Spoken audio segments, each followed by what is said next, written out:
1 नोव्हेंबरच्या सत्याच्या मोर्चाबाबत विरोधकांची आता काही वेळातच बैठक सुरू होणार आहे। मोर्चाचं नियोजन अनेक दिवसांपासून सुरू अशी माहिती मनसे नेते संदीप देशपांडे यांच्याकडून देण्यात आली आहे। प्रश्न भाजपला नाही तर निवडणूक आयोगाला आहे असं देखील देशपांडेंनी म्हटलेलं आहे। ठाकरेंचा मोर्चा केवळ फॅशन शो असं नवनाथ बन यांनी म्हणत टीका केलेली आहे।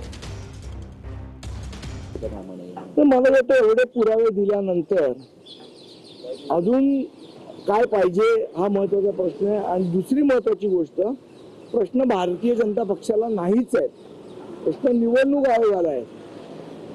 उडता हुआ भाला कशाला अंगावर घेत आहेत, मला हे अजून कळलेलं नाही भाजपचं। माझ्याकडे दोघांचंही पोस्टर आहे, हे उभाटा गटाचं पोस्टर आहे। यांचा मोर्चा फॅशन स्ट्रीट वरनं निघणार आहे आणि माझ्याकडे मनसेचं पोस्टर आहे, ज्या मनसेचा मोर्चा हिंदू जिमखान्यावरनं निघणार आहे। मनसे हिंदू जिमखान्यापासून मोर्चा काढते तर उभाटा गट फॅशन स्ट्रीट पासून मोर्चा काढते।